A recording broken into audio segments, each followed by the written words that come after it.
Tetapi kalau kita melihat kecepatan reproduksi sebuah informasi, ini kan bukan hanya ukurannya menit, Pak, udah detik.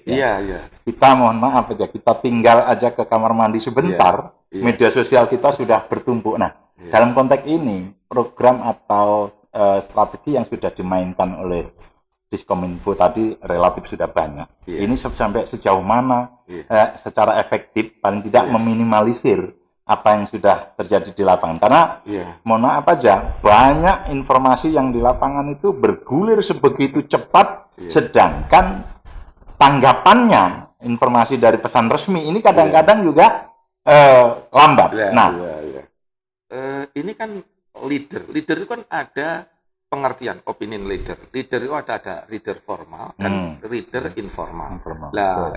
Leader formal adalah mereka-mereka, beliau-beliau, siapapun yang dia menjabat jabatan-jabatan formal, kepala daerah, panglima, kodam, kapolda, kapolres, siapapun itu adalah pejabat-pejabat formal. Jadi, apa yang mereka sampaikan tentu akan sangat berpengaruh dan diyakini, dipercaya oleh publik. Kemudian, seharusnya begitu. Pak. Harus, karena kan harusnya untuk begitu. Menjadi pejabat publik ini kan juga bukan sebuah yang pagi delay atau sore tempo itu kan menjadi sebuah proses yang panjang. Kita sampaikan bahwa contoh-contoh kalau orang gitu, untuk literasi digital misalkan, kalau ada berita-berita, misalkan viralkan, sebarkan, itu 95% atau 99% dia pasti hoax. Kalau cara-cara itu.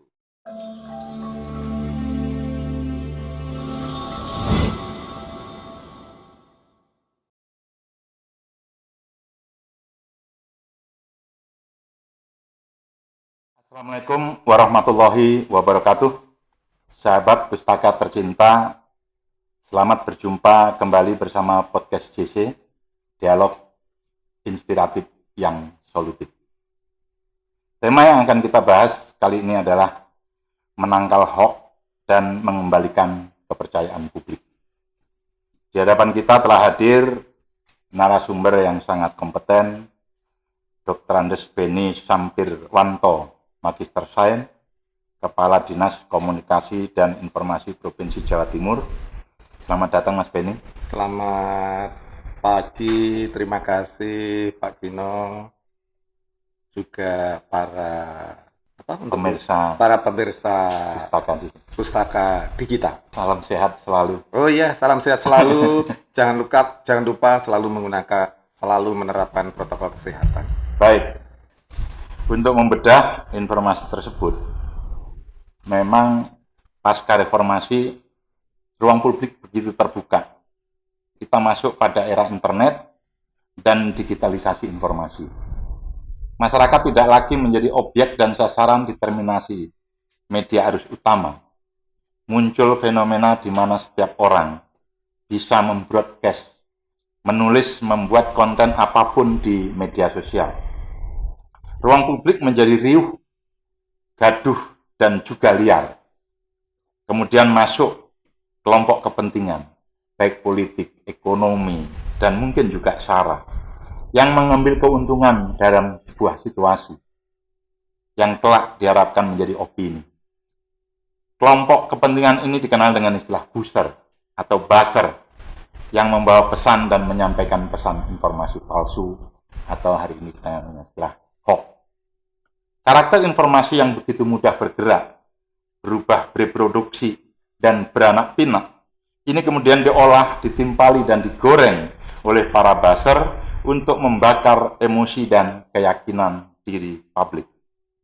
Akhirnya, publik tidak lagi bisa membedakan mana informasi bohong, mana informasi benar.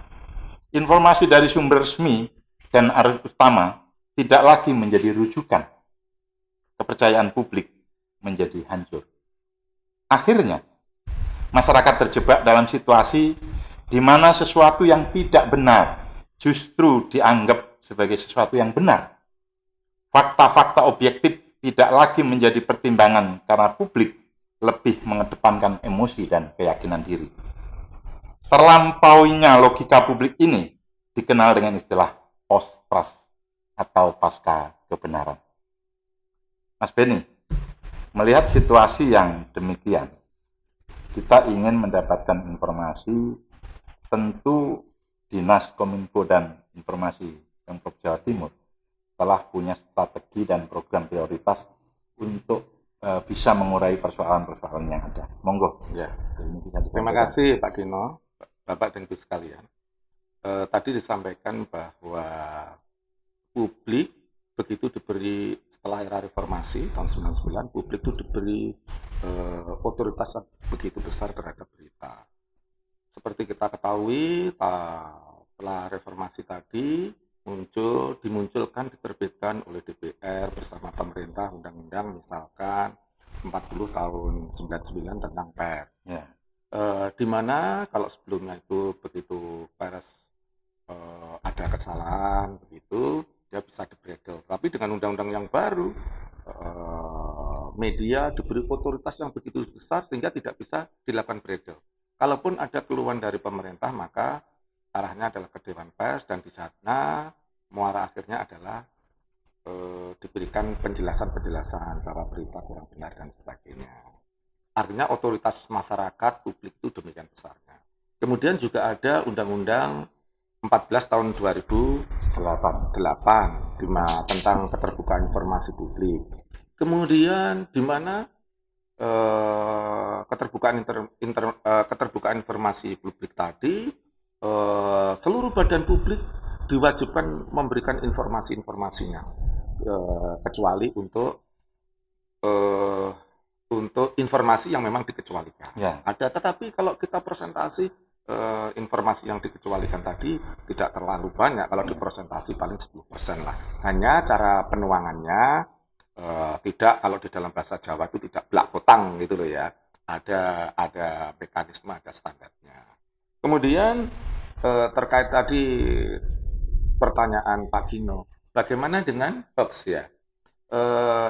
Saya menyampaikan dulu bahwa apa yang disampaikan Pak Gino tadi betul.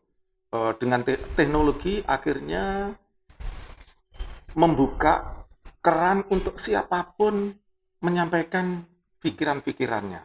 Kalau dulu sudah namanya media ya 100% semua tergantung media. Ya. Tetapi sekarang siapapun bisa bicara dengan teknologi. Oleh karena itu, bahkan Pak Gino, bahkan di komposisi sekarang ini, media mainstream, apakah cetak, online, kemudian elektronik, itu komposisinya hanya 48%.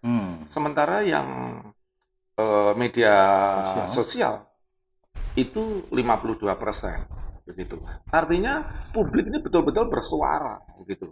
Nah, siapa sekarang? Nah, tetapi media mainstream tetap memiliki peran yang penting karena masyarakat masih percaya terhadap media mainstream tadi. Karena misalkan dari struktur pengelolanya di media mainstream tadi, apakah seperti yang saya sampaikan tadi, apakah dia cetak, online, apakah elektronik, dia ada susunan kepengurusan. Mulai dari ownernya, pimpinan redaksi, redaktur, wartawannya.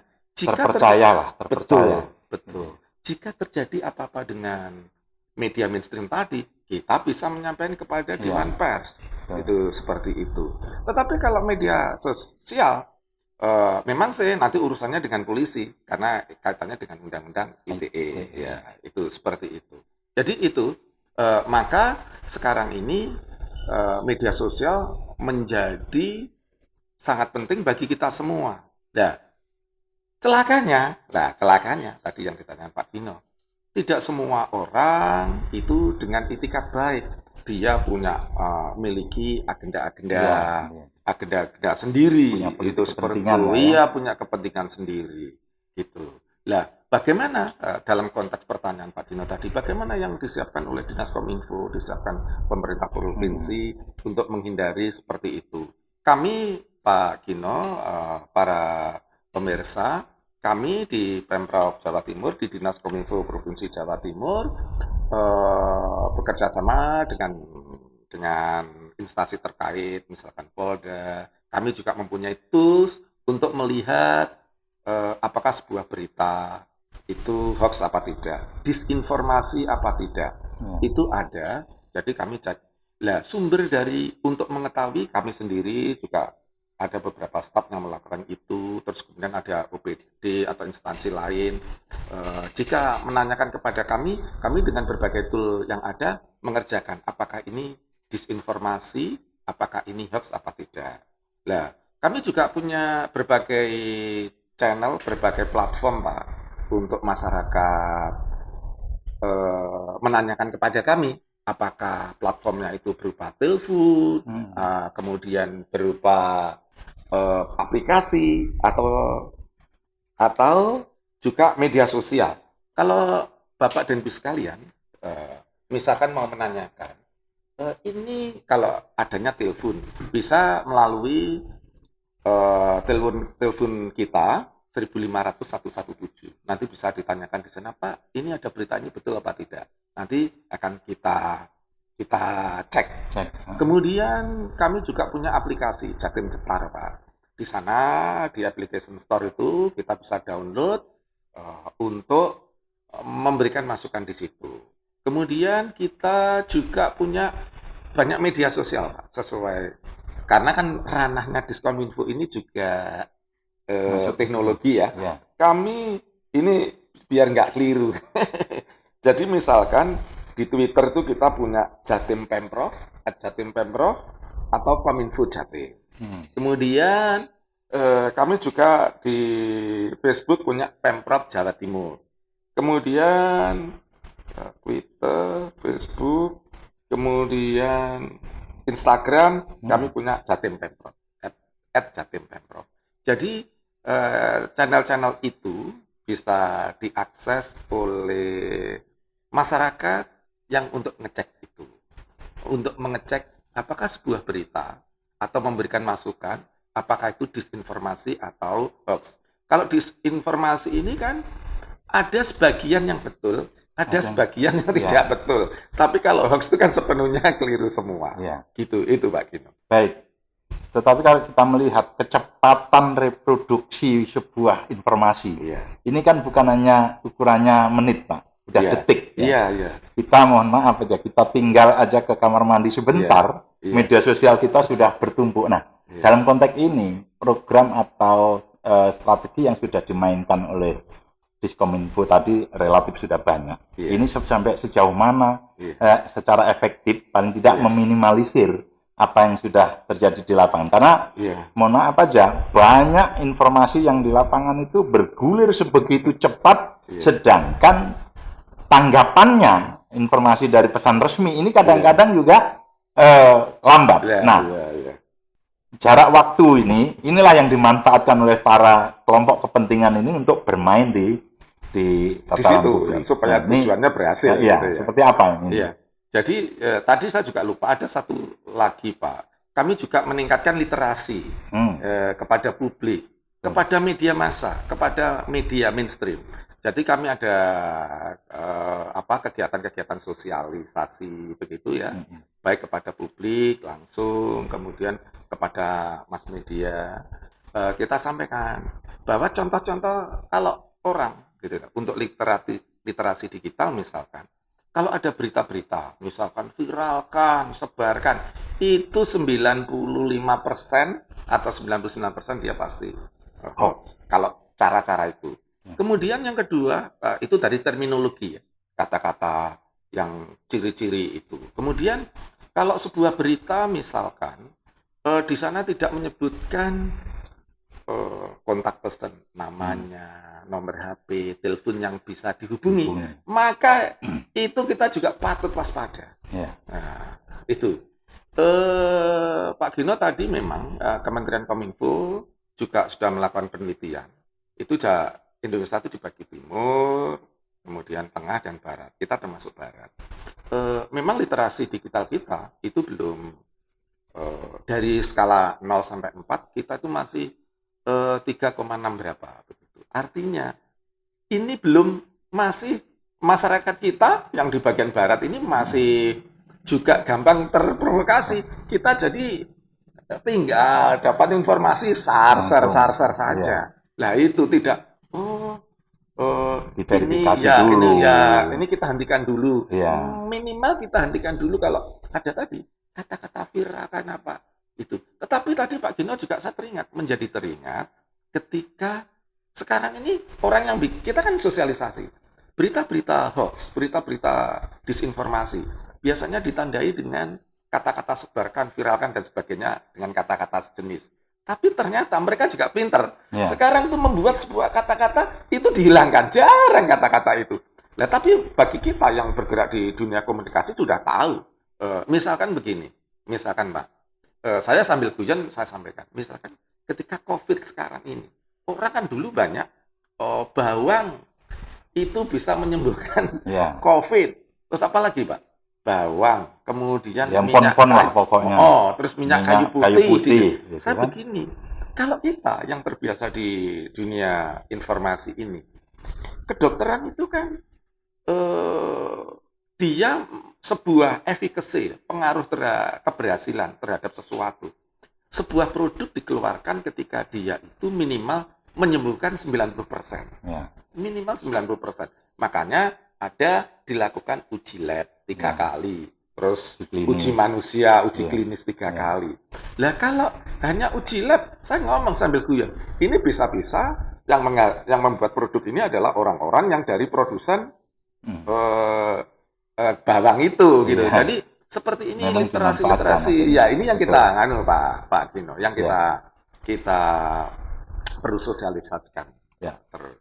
Tadi Mas Benny sempat menyinggung tentang bagaimana sebenarnya hari ini publik itu bisa membroadcast, menulis dengan sangat bebas. Artinya ini kan berarti publik kita sudah menjadi media itu sendiri. Dia menjadi pimpret, dia menjadi pengumpul informasi.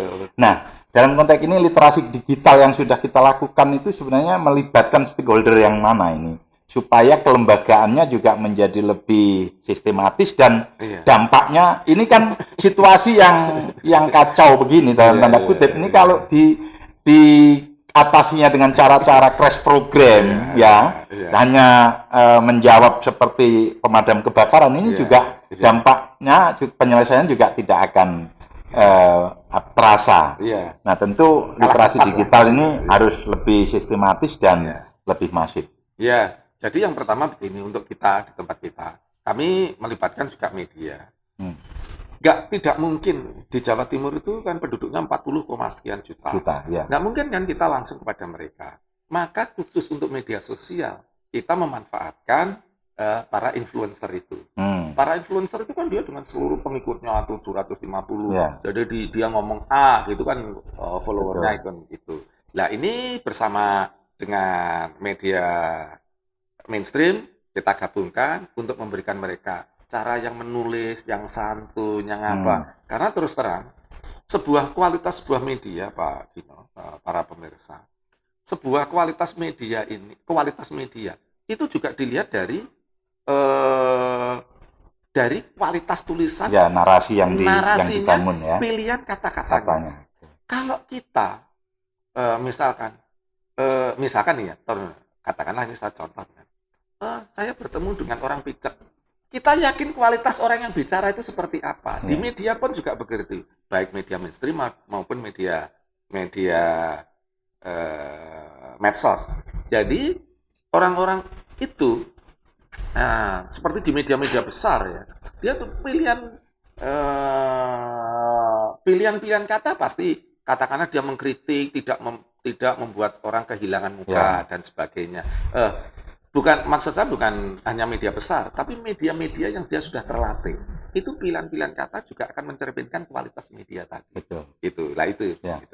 Jadi tadi sempat disinggung tentang peran influencer. Dalam hal ini kan berarti Diskominfo sudah melibatkan tokoh publik yang populer. Nah, selain para influencer ini kan tentu stakeholder yang lain juga penting, karena tadi keterjangkauan 40 juta penduduk Jawa Timur terbesar di Indonesia nomor 2 setelah Jawa Barat, tentu tidak cukup ini dengan influencer. Nah, opini publik siapa lagi? Opini leader siapa lagi yang ke depan mestinya bisa lebih masif Karena peran Jupen kan juga sekarang sudah tidak ada lagi. Kalau dulu zaman dulu Pak Harmoko kan, saya laporkan sidang terbatas bidang Equine gitu kan, wah tiap hari. Nah hari ini kan kadang-kadang justru itu yang dirindukan karena pemegang kekuasaan sendiri kadang-kadang jarang hadir di mata publik untuk menyampaikan pesan-pesan itu. Nah diversifikasi peran, keterlibatan peran opinion leader yang lain selain influencer yang ini, kira-kira siapa ini? Saya penting pikir, untuk ke depan. Tadi disampaikan oleh Pak Gino ya. Ini kan leader itu kan ada pengertian opinion leader. Leader itu ada leader formal dan leader informal. Nah, leader formal adalah mereka-mereka, beliau-beliau, siapapun yang dia menjabat jabatan-jabatan formal, kepala daerah, panglima, kodam, kapolda, kapolres, siapapun itu adalah pejabat-pejabat formal. Jadi, apa yang mereka sampaikan tentu akan sangat berpengaruh dan diyakini, dipercaya oleh publik. Ya. Kemudian, seharusnya begitu. Ya, Pak, ya. Harus, karena kan untuk menjadi pejabat publik ini kan juga bukan sebuah yang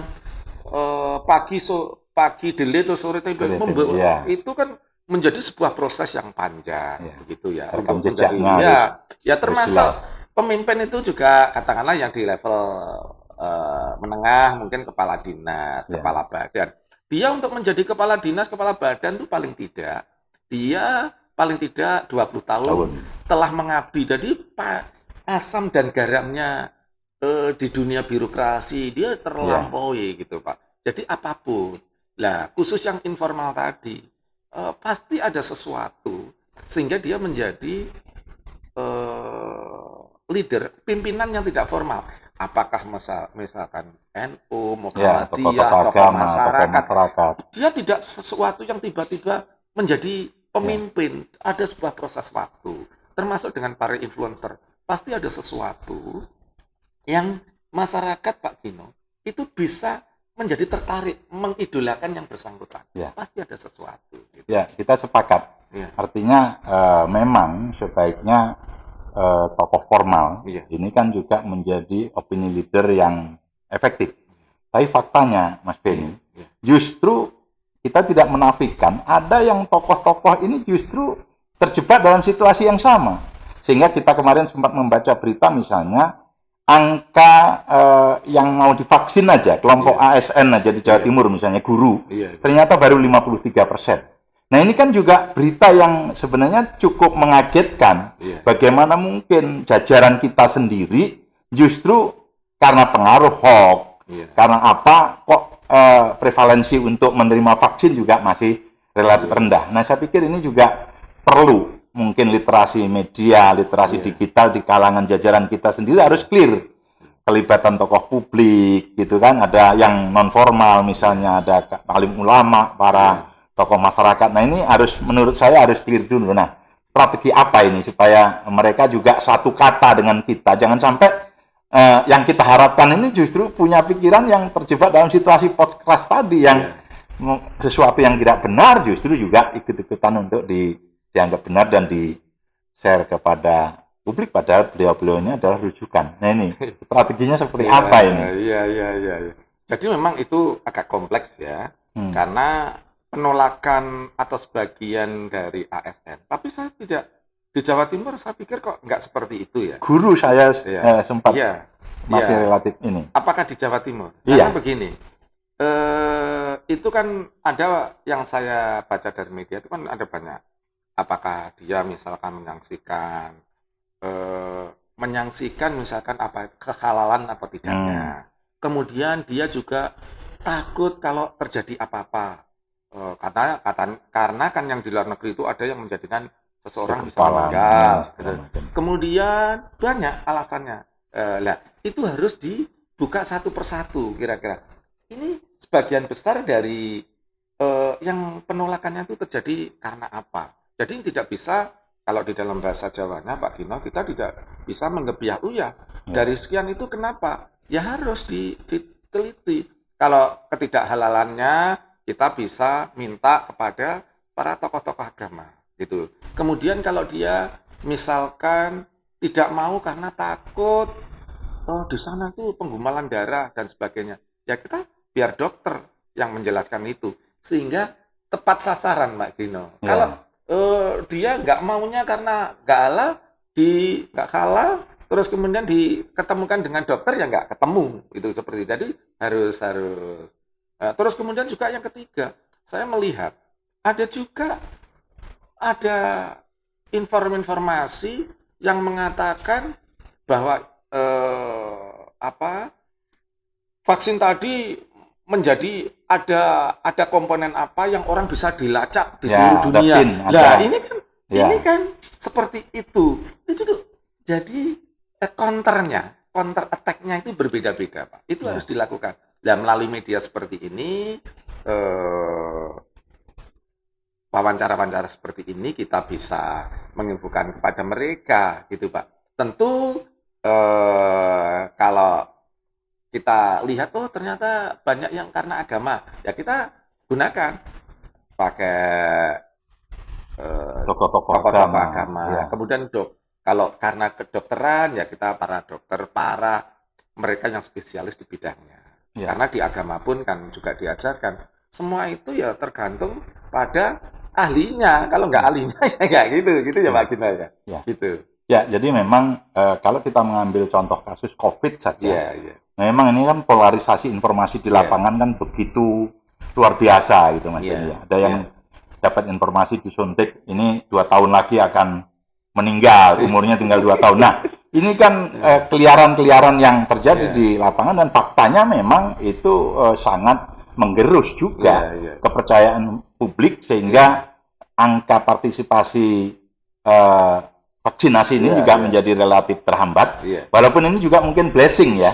Dan dalam artian apa? Ketika datangnya vaksin ini juga agak lambat, ada yang ogah-ogahan, ini kan juga menguntungkan juga mungkin dari sisi pemerintah ya, sehingga targetnya bisa lebih moga-moga tidak lah ya. Tetapi artinya tadi kita sudah sepakat bahwa keterlibatan informan ini harus jauh lebih masif lagi, Mas Beni, karena kita menyadari betapa kecepatan informasi yang diberi masyarakat ini juga sangat tinggi. Nah, kami Pak Gino, kalau tadi kaitannya dengan seperti itu, kami lebih banyak menggunakan flyer-flyer, Pak.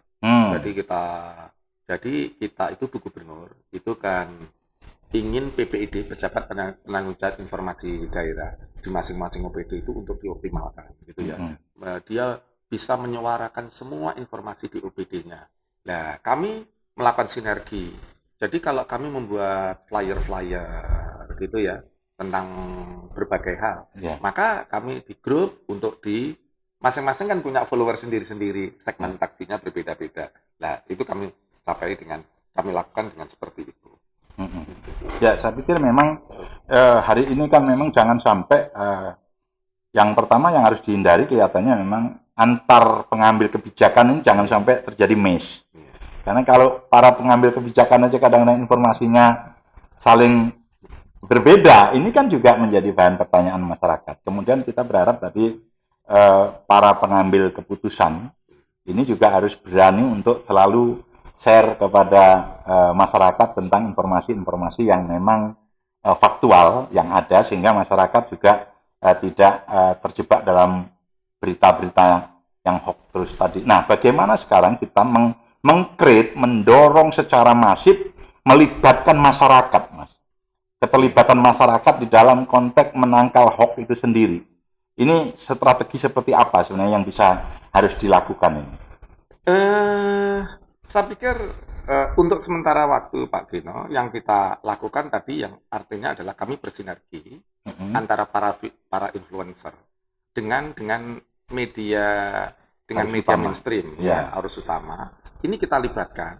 Jadi nggak mungkin kita mengerjakan 40 juta orang. Nggak mungkin kita mengcover semuanya. Oleh karena itu, di sini Pak Gino, khusus Jawa Timur, kita tuh satu-satunya provinsi yang memiliki namanya Bakorwil. Dulu namanya pembantu gubernur. Di masa lalu dia residen. Kalau residen itu pimpinan. Kalau pembantu gubernur kan staf. Nah, pendekatan Ibu Gubernur ini pendekatan kewilayahan. Jadi ini kan 5 Bakorwil di Jawa Timur itu dengan budaya mereka masing-masing. Katakanlah Bakorwil 1 di Madiun dan Bakorwil 2 di Bojonegoro, dia masyarakat Mataraman. Maka pendekatannya pada pimpinan formal. Nah, seperti itu. Jadi kita sekali lagi bahwa kami melakukan pendekatan dengan mensinergikan antara media mainstream dengan para influencer, kemudian kita lakukan di Bakorwil. Pelaksananya di sana. Dan bukan hanya komunikasi, tetapi berbagai sektor. Itu pendekatannya sekarang ada di Bakorwil itu. Sehingga Pemprov Jatim lebih mengenal, lebih dekat dengan masyarakat. Seperti itu, Pak. Ya, jadi memang itu saya pikir kita sadari untuk ke depan ini mengatasi persoalan ini memang tidak bisa sendiri, kan artinya Pemprov tidak mungkin bisa mengatasi persoalan sendiri, harus melibatkan para stakeholder yang lain. Peran kampus dalam hal ini bagaimana sinergitas Diskominfo, Pemprov Jatim dengan kampus dan sekolah terutama juga melibatkan mereka, karena ini kan kalau jalur pendidikan itu dipakai, ini kan bisa secara cepat sebenarnya, kecepatan untuk membangun literasi ini juga jauh lebih masif sebenarnya. Oh iya, yang pertama tadi peran kampus, kemudian yang kedua sekolah. Jadi peran kampus itu begini, kami itu acap kali dan sering kali dalam banyak hal kami mengundang. Itu namanya kan pentahelix ya, pendekatan pentahelix. Kampus, media, masyarakat, LSM dan sebagainya, itu memang kita gunakan. Jadi misalkan sekarang ini tahun 2020 kita misalkan terpuruk secara ekonomi, karena biasanya pertumbuhan ekonomi Jawa Timur selalu di atas 5%. Kita menjadi minus, katanya gitu ya. Minus yang kemarin minus 2,37 ya. Nah, ini pada saat Ibu Gubernur punya program Jatim Bangkit, maka kita bersama-sama melakukan dialog ya dengan para pakar lah. Kampus itu kan karena kepakaran mereka.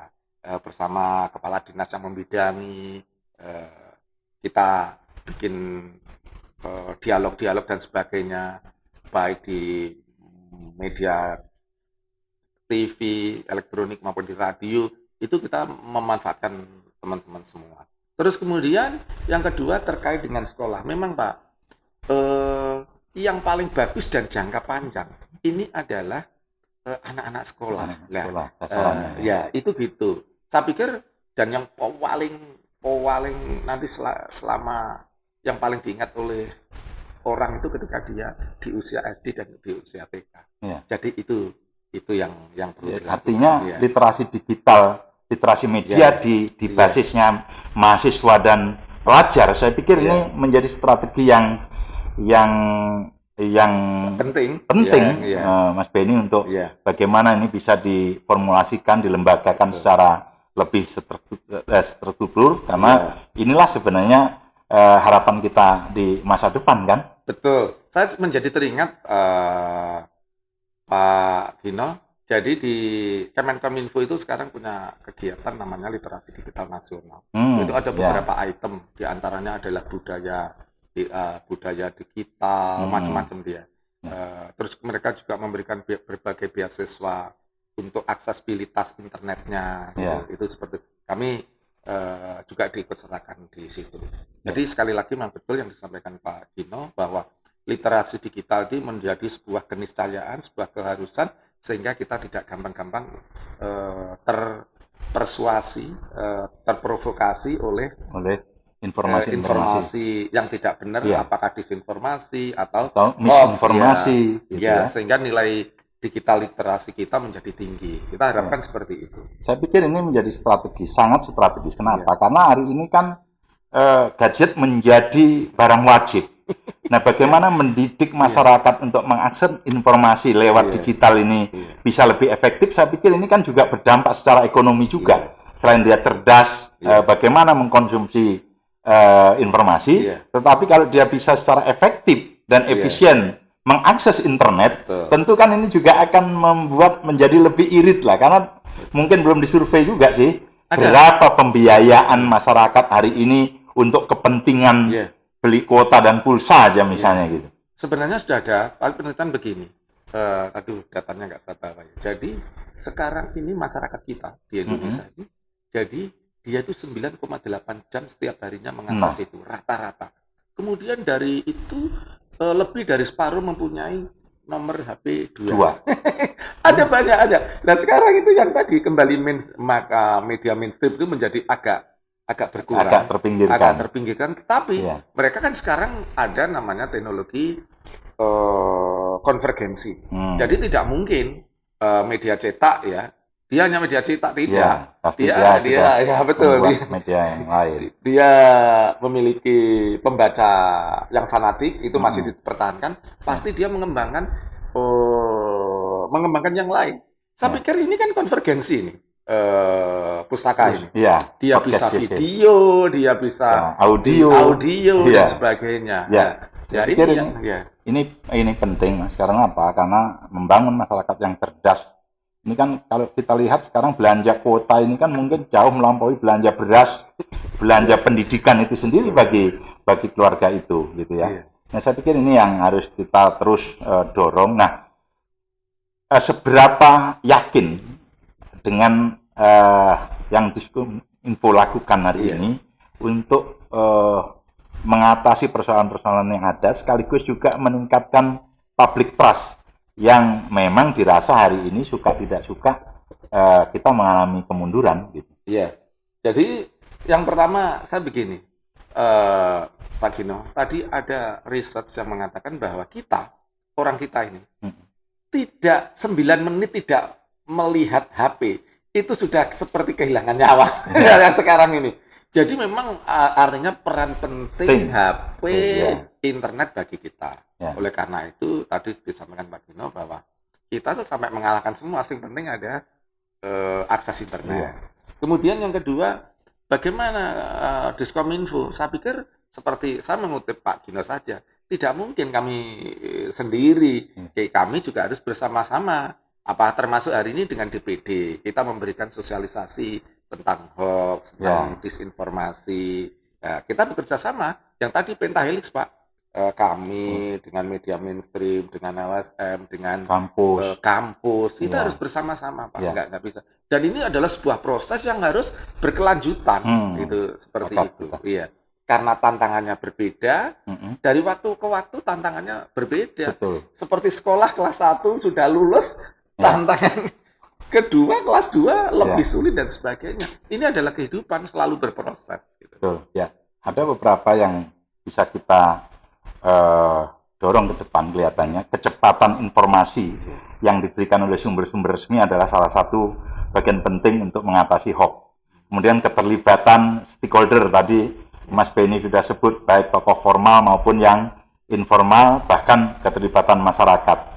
Kemudian juga penting juga melibatkan kampus dan pelajar dan mahasiswa untuk bagaimana ke depan bisa menjadi lebih cerdas lagi. Kemudian literasi media, literasi digital menjadi sangat strategis dan harus dilakukan. Nah, closing statement ini untuk Mas Benny, harapan kami masyarakat Jawa Timur tentu punya harapan ke depan bisa berada dalam situasi yang lebih normal, yang benar itu bisa menjadi rujukan. Kemudian peran buzzer, peran orang-orang yang memang punya kepentingan yang bisa jadi berbeda dengan kepentingan kebanyakan orang, ini bisa diminimalisir. Nah, apa sebenarnya yang bisa disampaikan kepada masyarakat? Para pemirsa, tadi di awal disampaikan oleh Pak Gino bahwa saat ini ada yang disebut dengan post truth, gitu ya, periode post truth, gitu ya, kebenaran yang sudah berlalu. Artinya bahwa sekarang tuh hal yang salah itu bisa menjadi benar karena pasokan informasi tadi. Nah, oleh karena itu Bapak dan Ibu sekalian, apabila ada keraguan terhadap sebuah informasi, tidak perlu ragu-ragu untuk menyampaikan kepada channel-channel yang ada, diantaranya adalah kepada Diskominfo. Itu yang pertama. Jadi harapan kami seperti itu, kami seperti yang saya sampaikan tadi, kita memiliki banyak platform gitu ya, apakah telepon, aplikasi, kemudian media sosial. Kemudian yang kedua, terhadap permasalahan-permasalahan yang ada terkait informasi, ini bukan semata-mata tugas Pemprov, tugas Diskominfo, tetapi tugas kita bersama. Maka oleh karena itu, kami mengharapkan kontribusi teman-teman media sosial, teman-teman media mainstream, kemudian teman-teman para influencer, para pimpinan opinion leader yang formal maupun yang tidak formal, untuk bersama-sama kita duduk bersama, termasuk dengan kalangan perguruan tinggi. Saya pikir itu, jadi kebersamaan itu yang perlu kita lakukan. Nah, kami sendiri sudah mencoba, Pak Gino, bahwa di Pemprov sekarang PPID seluruh OPD itu memiliki namanya PPID, pejabat penanggung jawab informasi daerah. Di OPD itu oleh Ibu Gubernur dioptimalkan, dia harus menjadi humasnya mereka. Berbagai informasi kalau bisa jangan sampai ditanya, tapi kita berikan, sehingga mereka betul-betul menjadi humas-humas OPD, sehingga masyarakat terpenuhi informasinya oleh pemerintah, gitu. Sehingga tidak sampai masyarakat mencari-cari. Saya pikir itu, Pak. Baik, terima kasih. Saya pikir ini dialog yang sangat produktif dalam konteks bagaimana menangkal hoax dan meningkatkan kepercayaan informasi publik. Sudah kita bedah bahwa kata kunci dari kita ini semua adalah mencerdaskan pemirsa, mencerdaskan masyarakat dengan literasi media, sehingga masyarakat bisa punya waktu untuk mengkonfirmasi atau mengkonfirmasi berita hoax dan berita yang tidak hoax. Ini penting supaya apa? Arus informasi yang begitu membanjiri kita, terjadi tsunami informasi, ke depan ini juga bernilai edukasi dan produktif bagi kepentingan kita. Kita masih tetap punya harapan Jawa Timur bisa melangkah lebih maju dengan program-program yang sudah disampaikan tadi. Terima kasih untuk dapat terus melihat video-video dari podcast JC. Jangan lupa subscribe, like, dan komen. Terima kasih. Akhir kalam. Wassalamualaikum warahmatullahi wabarakatuh. Waalaikumsalam.